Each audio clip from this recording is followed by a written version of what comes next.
Hi friends, welcome back to Ritesh YouTube channel.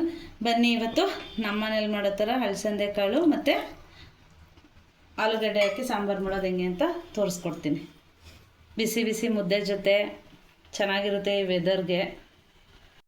ಅಲಸಂದೆ ಕಾಳು ಸಾಂಬಾರು ಮಾಡೋಕ್ಕೆ ಬೇಕಾಗಿರುವಂಥ ಸಾಮಗ್ರಿಗಳು: ಒಗ್ಗರಣೆಗೆ 2 ಈರುಳ್ಳಿ, ಆಲೂಗಡ್ಡೆ 1-2, ಕರಿಬೇವಿನ ಸೊಪ್ಪು, ತಡ್ನಿಕಾಳು ಸ್ವಲ್ಪ, ಬದನೆಕಾಯಿ. ಇದನ್ನು ಮಿಕ್ಸಿಲಿ ಪೇಸ್ಟ್ ಮಾಡೋಕ್ಕೆ ಕಾಯಿ ತುರಿ ಸ್ವಲ್ಪ, ಚಕ್ಕೆ ಲವಂಗ ಮತ್ತು ಟೊಮೊಟೊ, ಶುಂಠಿ ಬೆಳ್ಳುಳ್ಳಿ ಪೇಸ್ಟು, ಖಾರದ ಪುಡಿ. ಇದನ್ನು ಇವಾಗ ಪೇಸ್ಟ್ ಮಾಡ್ಕೊಬರೋಣ. ಇದು ರುಬ್ಕೊಂಡಿದ್ದೀನಿ. ಇವಾಗ ಇದಕ್ಕೇ 2 ಸ್ಪೂನ್ ಖಾರದ ಪುಡಿ ಹಾಕಿರ್ತೀನಿ. ನೈಸಾಗಿ ರುಬ್ಕೋಬಾರ್ದು, ತರತರಿಯಾಗಿ ರುಬ್ಕೋಬೇಕು ಕಾಯಿ ಮತ್ತು ಟೊಮೊಟೊ, ಚಕ್ಕೆ ಲವಂಗನ. ಇವಾಗ ಇದಕ್ಕೆ ಸಾಸಿವೆ ಒಗ್ಗರಣೆಗೆ. ಇವಾಗ ಇದಕ್ಕೆ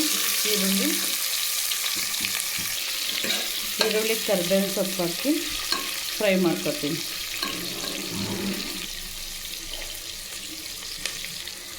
ಇದಕ್ಕೆ ಶುಂಠಿ ಬೆಳ್ಳುಳ್ಳಿ ಪೇಸ್ಟು ಅರ್ಧ ಸ್ಪೂನಷ್ಟು. ಇವಾಗ ಇದಕ್ಕೆ ಆಲೂಗಡ್ಡೆ. ಇವಾಗ ಇದಕ್ಕೆ ಆಲೂಗಡ್ಡೆ ಹಾಕ್ಕೊತಾ ಇದ್ದೀನಿ.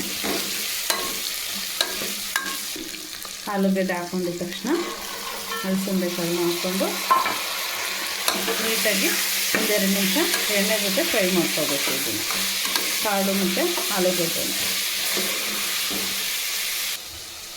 ಆಲೂಗಡ್ಡೆ ಮತ್ತು ಅಲಸಂದೆ ಕಾಳೆಲ್ಲ ಫ್ರೈ ಆಗಿದೆ. ಇವಾಗ ಇದಕ್ಕೆ ರುಬ್ಬಿಟ್ಟಿರೋಂಥ ಮಸಾಲೆ ಸೇರಿಸ್ಕೊಳ್ಳೋಣ. ಸಾಂಬಾರು ಕುದಿಬೇಕಾದ್ರೆ ಹಾಕಬೇಕು ಬದನೆಕಾಯಿನ. ಮೊದಲೇ ಹಾಕಿದ್ರೆ ಅದು ಕೈ ಬಂದುಬಿಡುತ್ತೆ ಬದನೆಕಾಯಿ.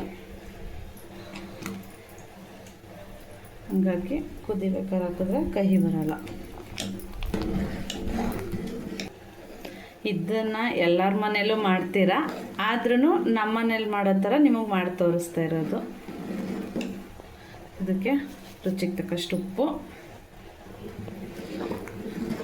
ಇವಾಗ ಇದೊಂದು ವಿಷಲ್ ಕೂಗಿಸ್ಕೊಬರೋಣ. ಇದೇ ಥರ ವಿಡಿಯೋಗಾಗಿ ನಮ್ಮ ಚಾನಲ್ನ ಸಬ್ಸ್ಕ್ರೈಬ್ ಮಾಡಿ, ಲೈಕ್ ಮಾಡಿ, ಶೇರ್ ಮಾಡಿ. Thank you friends.